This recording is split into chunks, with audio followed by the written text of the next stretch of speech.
CNN Brasil, este é o novo dia e chegou a hora do grande debate.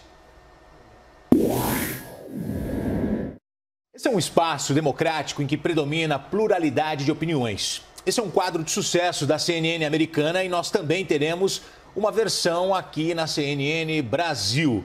Comigo vão estar todos os dias Caio Coppola, bacharel em Direito, Gabriela Prioli, advogada, mestra em Direito Penal pela USP. Os dois vão apresentar visões distintas sobre o mesmo assunto.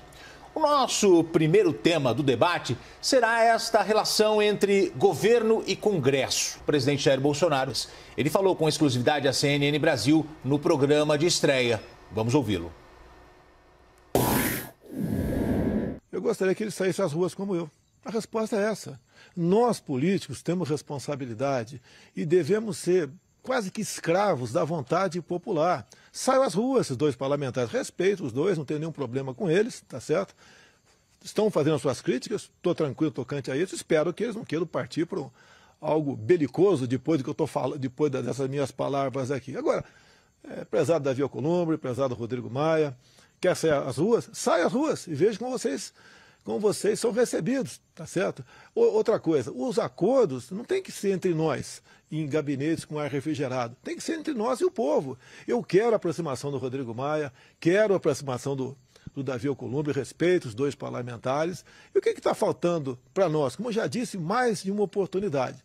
Se nós chegarmos a um bom entendimento e partirmos para uma pauta de interesse da população, todos nós seremos muito bem tratados, reconhecidos e até idolatrados nas ruas. É isso que eu quero. Eu não quero eu aparecer e eles não. Muito pelo contrário.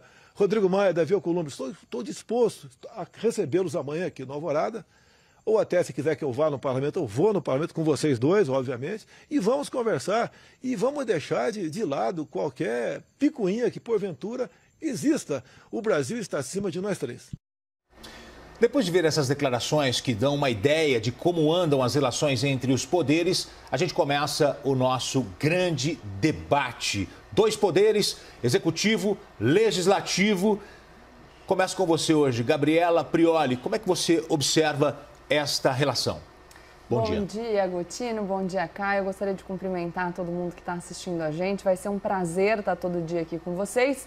E sinto que a gente tenha começado nesse clima, né, Gotino? Eu realmente gostaria de acreditar nessa intenção aí do presidente da República, que fala que gostaria de conversar com o Rodrigo Maia, com o Davi Alcolumbre, porque eu acho que é disso que a gente precisa para lidar com essa crise do coronavírus que já chegou no Brasil. Agora, o complicado é a gente acreditar naquilo que diz o presidente Jair Bolsonaro, porque ele fala, nessa sonora que a gente acabou de escutar, ele diz o seguinte: os acordos não deveriam ser celebrados nos gabinetes com ar-condicionado e sim na frente do público.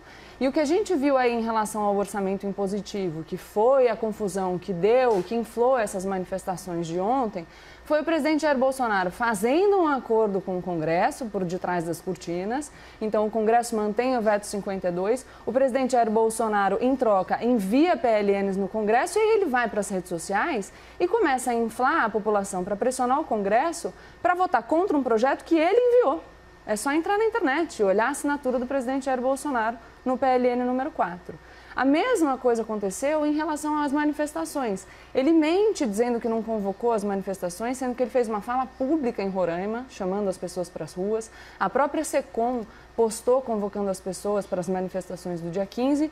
E aí é curioso que ele diga que a gente precisa deixar de lado a picuinha, depois de ter passado o dia inteiro chancelando manifestações que tiveram lugar no meio de uma pandemia de escala global, e na qual as pessoas estavam efetivamente se manifestando contra o Congresso Nacional. É só olhar os cartazes que tinham nas manifestações contra o Congresso, contra o outro poder, o Poder Judiciário, falando inclusive em AI-5. Então, como que a gente fala em deixar a picuinha de lado se a gente está chancelando esse tipo de manifestação? E aqui eu chamo a atenção, quando a gente fala da confiança que o presidente Jair Bolsonaro incita, que é o fato de que ele demonstra uma personalidade tão egoísta que ele é capaz de colocar o interesse dele, de enaltecer a figura dele mesmo, em detrimento do interesse do povo brasileiro, então contribuindo para a disseminação desse vírus, que é uma preocupação efetiva e concreta, e a ponto de desmoralizar os próprios ministros do seu governo. Ele fez uma live com o ministro Luiz Henrique Mandetta, que tem feito um belíssimo trabalho de enfrentamento em relação ao coronavírus, e ele desmoralizou o ministro quando ele fez exatamente o que o ministro disse que era para não fazer. Gabriela Prioli, agora nós vamos ouvir a visão do Caio Coppola sobre essa relação entre executivo e legislativo. Caio, bom dia. Bom dia, Gotino. Bom dia, doutora. Bom, eu não vou conseguir disfarçar o meu entusiasmo e confesso até o meu nervosismo com essa estreia. Então, que Deus ilumine aí os meus pensamentos para que eu possa dar aí uma singela contribuição pro debate público. Vamos pegar carona na fala do senhor Davi Alcolumbre, né? De fato, essa tensão aí entre governo e Congresso, nisso tudo é interessante observar o que a Constituição estabelece. Aliás, já no seu artigo 2º, que prevê mesmo que os poderes da República devem ser independentes e harmônicos entre si. Essa é a expressão do texto constitucional. Só que, até 2019, o Congresso brasileiro não era independente, porque o Congresso era comprado. Comprado com liberação de verba pública, comprado com indicação de cargos, loteamento de ministérios, financiamento de campanhas eleitorais, até com propina. Tá aí o mensalão, o petrolão, que não nos deixam mentir. A tal da governabilidade era fruto dessas transações imorais que garantiam ao governo uma base de apoio no Congresso. Portanto, a independência entre os poderes era um grande faz de conta no Brasil. E isso é gravíssimo, porque o parlamentar ele é eleito para votar conforme a sua convicção política, em nome do interesse público, não motivado por interesses particulares, circunstanciais e, muitas das vezes, interesses escusos. Com a posse do novo governo, esse sistema viciado, conhecido como presidencialismo de coalizão, ele foi suspenso. E os deputados e senadores fisiológicos perderam os tais favores presidenciais. Isso é fruto de uma maturidade democrática no país. Só que amadurecer dói. Por isso que o Congresso, que antes era mimado e agora é independente, ele grita e esperneia. E fazer birra, convenhamos, até faz parte do jogo político. O problema é que o Congresso está fazendo birra com o orçamento público. Está promovendo uma farra fiscal inconsequente, em desacordo com a vontade da maioria da população, que elegeu um governo com viés liberal na economia e que zela pelo equilíbrio nas contas públicas. Então, voltando à Constituição, não adianta o Legislativo conquistar essa independência e promover tanta desarmonia. E a maior responsabilidade por essa tensão entre governo e Congresso não são as falas intempestivas do presidente, como colocou a Gabriela, são os vícios de uma velha política acostumada a parasitar a máquina pública. E aqui, Gotino, a gente está falando de carrapatos que muitas vezes são maiores que o boi. Gabriela Prioli, você agora. Poxa, eu fico pensando aqui que a maior prova de que a gente não consegue defender o posicionamento do presidente da República é o fato da gente ter que voltar para o período anterior a 2019, né? Então, acho muito complicado que a gente, na situação que a gente está no Brasil hoje, a gente está enfrentando uma pandemia que tem reflexos na saúde e na economia. Isso vai afetar o mundo inteiro, com certeza vai afetar de forma intensa o Brasil, que já estava numa situação delicada. E aí, em vez de a gente falar do que está acontecendo agora, a gente volta para os governos anteriores. Então, assim, o presidente Jair Bolsonaro foi eleito em 2018, sabia que o país estava enfrentando uma crise, falou que ia mudar essa relação, que não ia lotear os ministérios, é verdade. Então, uma proposta de campanha era colocar nos ministérios pessoas técnicas. O que adianta eu colocar um técnico no ministério se eu desrespeito o meu técnico? Se eu não faço o que ele manda eu fazer? Se eu coloco em risco toda a população brasileira ao descumprir... Eu quero chamar a atenção, a gente falou hoje mais cedo aqui no jornal que já chega a 200 os casos de coronavírus no país. 12 casos são de pessoas que estão no entorno do presidente da República, 6% do número de casos total do país. E aí a gente tem o presidente da República saindo no domingo, ontem, indo apertar a mão das pessoas, pegando o celular das pessoas e correndo o risco de fazer com que esses vírus se espalhem de maneira muito mais rápida e com que a gente enfrente não só os problemas de saúde pública, mas também os problemas na economia. Então é uma absoluta irresponsabilidade e a gente precisa parar de voltar atrás no tempo. O governo é hoje, a gente precisa de harmonia entre os poderes hoje. O presidente Jair Bolsonaro cria tensão desde que ele começou o governo. Quem não lembra do vídeo das hienas? Então, todo mundo é ruim. O judiciário é ruim, o Congresso é ruim, a mídia é ruim. Só ele que não consegue governar. Mas o Legislativo não tem uma parcela de culpa nesse desgaste da relação? Se o Legislativo tem uma parcela de culpa no desgaste da relação, acho que a gente precisa pensar a partir de quando a gente vai avaliar. Se você estiver fazendo uma pergunta para mim sobre o BPC na semana passada, embora seja um tema extremamente complexo, eu não posso fazer uma análise generalizante, eu acho que o Legislativo errou. Agora, a gente precisa pensar o seguinte, o que o Legislativo faz diante desse comportamento errático do presidente da República? Se ajoelha? Porque a gente tem visto que o Legislativo não tem encampado essa tese do impeachment. Então, não quer partir para uma solução que promova uma ruptura significativa para o Brasil. Principalmente porque agora a gente não precisa disso. O que a gente precisa, de fato, é que o presidente da República pare de se comportar como se ele ainda estivesse na eleição, que é o que falou o senador Davi Alcolumbre, e comece a se comportar como, de fato, o chefe dessa nação, que sente na cadeira da presidência da República e governe. Caio Coppola, como é que você vê o posicionamento do presidente, a postura dele hoje à frente do país? Bom, para desespero da minha debatedora, eu não pretendo aqui abandonar a história recente, a história política recente do Brasil. Eu acho que uma população que esquece seu passado está condenada a repeti-lo, né? Bom, sobre o presidente ir dar a mão para os manifestantes e tal, a gente tem que parar de ver a população com tanto paternalismo e lembrar que essas pessoas estavam plenamente cientes, inclusive o presidente da República, dos riscos que elas estavam correndo. Né? Isso é natural. É muito incoerente essa crítica desvairada à atitude presidencial e você não defender, por exemplo, o fechamento de metrôs e locais de grande aglomeração. Nós mesmos aqui, Gotino, estamos correndo o risco, certo? De vir para locais populosos, enfim, como é o caso da Avenida Paulista, só que a nossa missão supera isso, então é um risco calculado. Mas o presidente não contrariou uma orientação do próprio ministro da Saúde, integrante do governo? A orientação geral é para que as pessoas evitem aglomerações, mas de qualquer forma, se a sua missão, se os seus valores, né, se a sua luta democrática ou política, o que quer que seja, superam os riscos, isso é uma decisão pessoal que está dentro do espaço de liberdade de cada um. Agora, a minha fala foi focada no presente. Eu falei muito claramente da farra fiscal, né, que o Congresso está promovendo e assim, abocanhando um naco gigantesco, né, das despesas discricionárias, transformando inclusive, né, mudando rubricas que eram dos ministérios para a mão de um relator geral do orçamento que se tornou um todo-poderoso, né, com mais de 30 bilhões de reais para administrar e que ninguém sequer sabe o nome dele. Inclusive, eu acho aí violando cláusula pétrea, né, de separação de poderes, esse tipo de situação.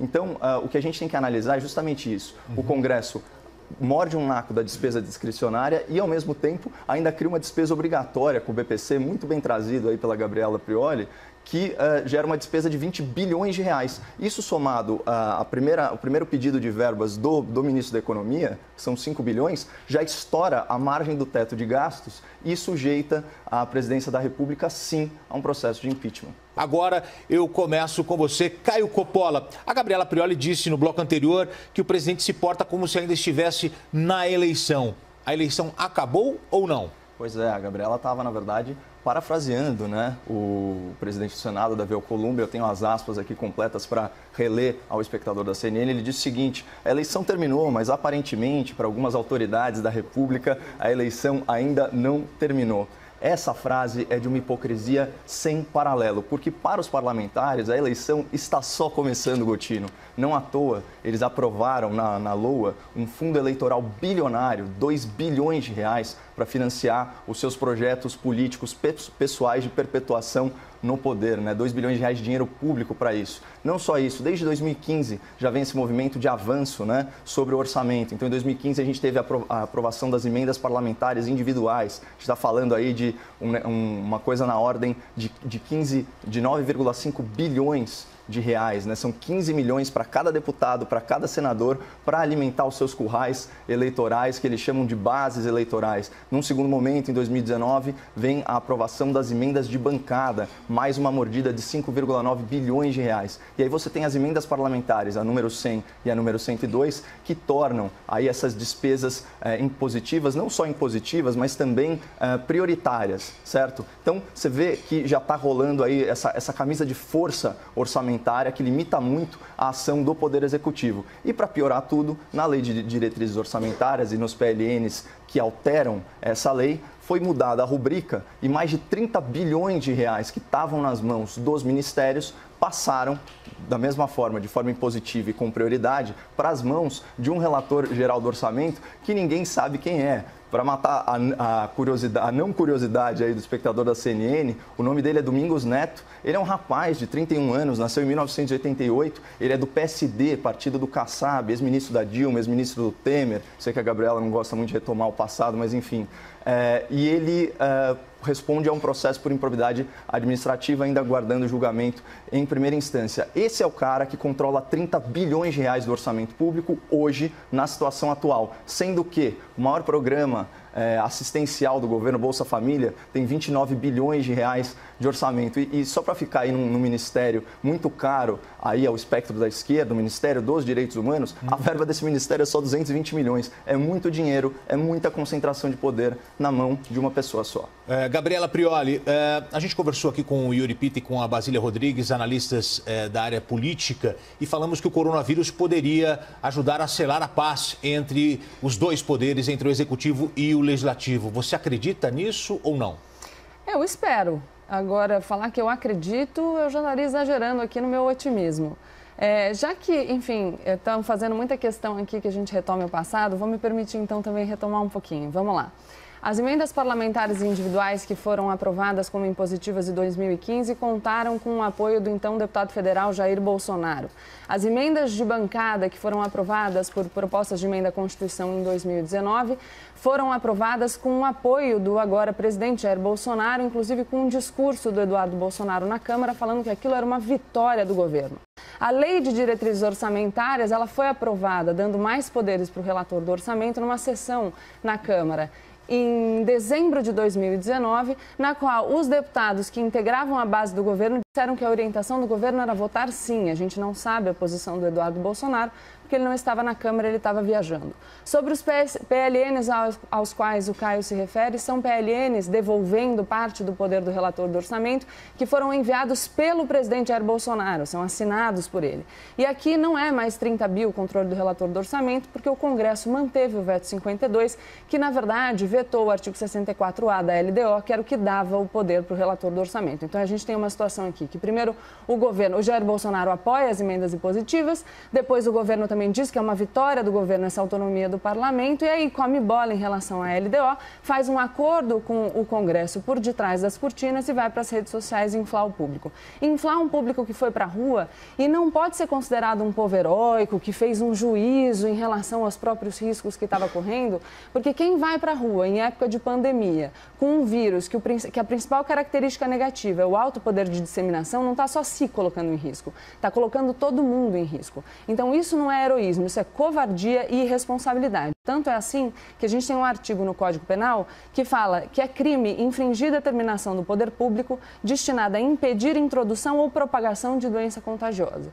Então vamos lidar com a situação da forma que ela está posta, porque de fato a gente tem uma questão muito específica no Brasil hoje, no mundo inteiro hoje, e a gente precisa de responsabilidade em vez de ficar passando a mão na cabeça do presidente da República que não está se comportando como um verdadeiro chefe de Estado. Então eu não tenho nenhum interesse que o governo vá mal. Quero que os poderes funcionem em harmonia, mas para isso a gente precisa da dedicação da pessoa que senta na cadeira da presidência, que foi eleita para isso e deve governar em respeito às pessoas que estão sob a sua tutela.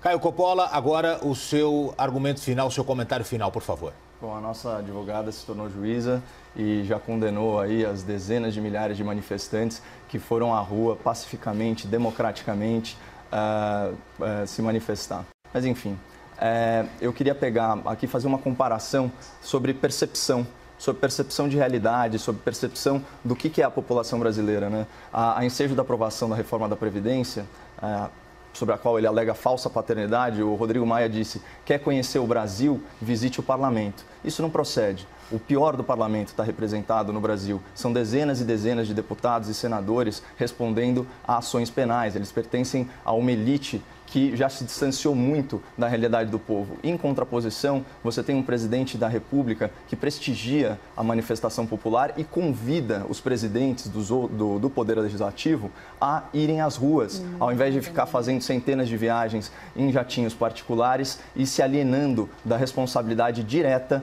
de representarem o povo que os colocou lá, ainda que de forma fragmentada. Então, eu acho que esse é o recado, ver como cada liderança percebe o povo nas ruas, e eu já vi muito político com medo de povo nas ruas, mas imprensa é a primeira vez. Seu argumento final, seu comentário, Gabriela Prioli. Olha, Gotino, eu gostaria de propor um raciocínio sobre o que a gente está pedindo do povo brasileiro. A gente já pediu do povo brasileiro que faça concessões em relação à sua aposentadoria. Pediu do povo brasileiro que faça concessões em relação aos seus direitos trabalhistas. Está pedindo do povo brasileiro que ele aceite a ausência de uma proposta de uma agenda social. A gente diz para o povo brasileiro que a gente não tem dinheiro para dar uma condição de vida digna a idosos e deficientes miseráveis. Agora, com essa crise do coronavírus, a gente vai pedir para o trabalhador informal para ele ficar em casa sem receber. A gente vai pedir para o comerciante para ele aguentar as pontas no comércio sem vender. Vai pedir para os profissionais de saúde que enfrentem os desafios que estão por vir sem esmorecer. E em troca disso tudo que a gente está pedindo do povo brasileiro, a gente tem um presidente da República que não consegue se comportar como um verdadeiro líder de Estado. Então, o que a gente está pedindo é só que o presidente governe com responsabilidade e não descumpra as orientações técnicas do seu ministro. O povo pode ir para as ruas desde que isso não signifique um risco para a saúde e para a economia da nação. A gente precisa ter responsabilidade com o outro e parar de ser egoísta. Muito bem, esta é a Gabriela Prioli, Caio Coppola. Este foi o primeiro grande debate aqui na CNN Brasil. Espero que vocês tenham gostado.